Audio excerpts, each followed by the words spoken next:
পাহাড়ে ঘেরা, চারিদিকে নীল সমুদ্রের জলরাশি এবং তার মাঝখানেই একটি নিদর্শন, যেটা কিনা কালাপানির জেল। আমরা অনেকে হয়তো কালাপানির জেল শুনেছি, কিন্তু আমরা এর আসল ইতিহাস বা আসল কাহিনী হয়তো আমরা অনেকে এখনো জানি না। নমস্কার বন্ধুরা, আমি সঞ্জিত, আপনাদের একটি নতুন ভিডিওতে অনেক অনেক স্বাগত। আজকে আমরা ইতিহাসের এমন একটি দুয়ারে পা রাখবো যেখানকার প্রতিটা ইটে মিশে রয়েছে আমাদের বীর স্বাধীনতা সংগ্রামীদের আত্মত্যাগের গল্প। আমি আজকে বলছি আপনাদেরকে সেই কুখ্যাত কালাপানি জেলের কথা। তো বন্ধুরা, হিন্দু ধর্মীয় মত অনুসারে কালাপানি হচ্ছে কালো জল বা সমুদ্রে পাড়ি দেওয়াকে সাধারণত কালাপানি বলা হতো। তারাকে কিন্তু পাপ এবং অশুভ বলে মনে করা হতো এবং সামাজিক সম্মানও নষ্ট করে বলে মনে করা হতো। যখনই কাউকে আন্দামানের এই সেলুলার জেলে নির্বাসিত করা হতো, সেক্ষেত্রে মনে করা হতো সামাজিক ও আধ্যাত্মিকভাবে তাকে মৃত। বন্ধুরা, কালাপানি এর নামকরণটি হয়েছে সাধারণত এর মূল ভৌগোলিক অবস্থানের কারণে। ভারতের মূল ভূখণ্ড থেকে প্রায় হাজারো কিলোমিটার দূরে ভূমধ্যসাগরের মাঝখানে এই জেলটি অবস্থিত। সাধারণত এটি রাজনৈতিক বন্দীদের জন্য একটি দুঃস্বপ্নের ঠিকানা। যারা ব্রিটিশদের চোখে ছিল বিপজ্জনক, তাদেরকে কিন্তু এই জেলে নির্বাসিত করা হতো।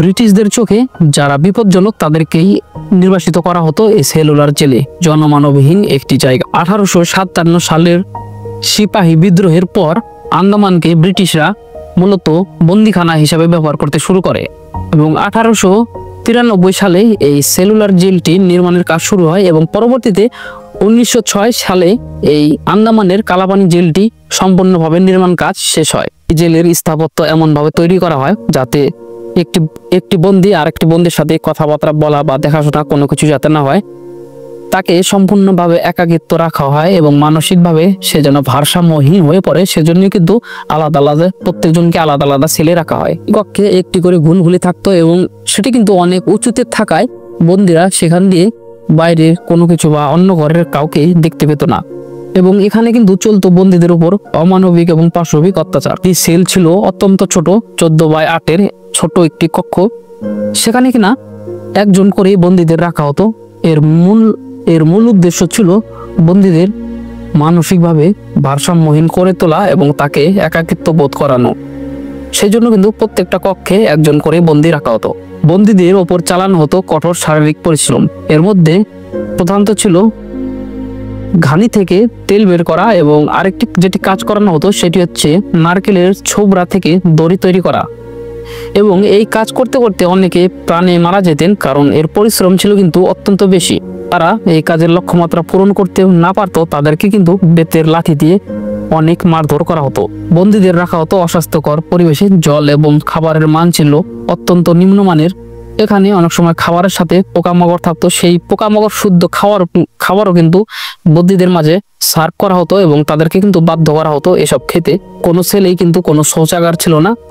ল্যাট্রিন বা টয়লেট করার জন্য একটি করে মাটির ছোট হাড়ি বা মাটির একটি পাত্র দেওয়া হতো বন্দীদের টয়লেট বা ল্যাট্রিন করার জন্য।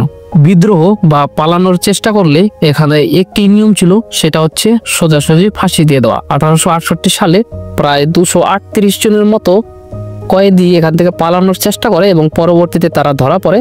এর মধ্যে থেকে প্রায় 87 জনকে ফাঁসিতে ঝুলিয়ে দেওয়া হয়। তো যারা যারা এখানে ধরা পড়ে এবং পরবর্তীতে ফাঁসিতে ঝোলানোর পরে মৃতদেহগুলোকে কিন্তু এরা সরাসরি সমুদ্র জলে ফেলে দেওয়া হয়। ব্রিটিশদের অমানবিক অত্যাচারের প্রতিবাদে এখানকার বন্দীরা অনেক সময় অনশন করত। 1933 এবং 1937 সালের এখানে কিন্তু সব থেকে বড় একটি অনশন হয়। তো বন্ধুরা, তার আগে বলে দিই, এখানকার বন্দীরা যখনই অনশন করতো সেক্ষেত্রে কিন্তু ব্রিটিশরা অনেক সময় এদেরকে অনশন ভঙ্গ করার জন্য জোর জবরদস্তি করে খাবার খাইয়ে দিত। তো 1933 এবং 1937 সালের বড় সড়ো একটি অনশন হয়।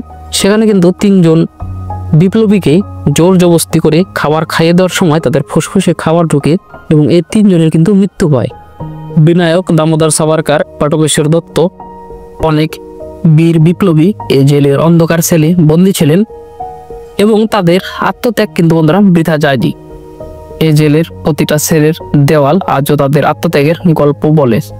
কালাপানির জেল শুধুমাত্র একটি স্মৃতিসৌধ, এটি শুধু একটি ভবন নয়, আমাদের দেশের স্বাধীনতার ইতিহাসের এক অবিচ্ছেদ্য অংশ। এটি আমাদের মনে করায় যে আমাদের এই স্বাধীনতা অনেক কষ্টের ফলে আমরা পেয়েছি।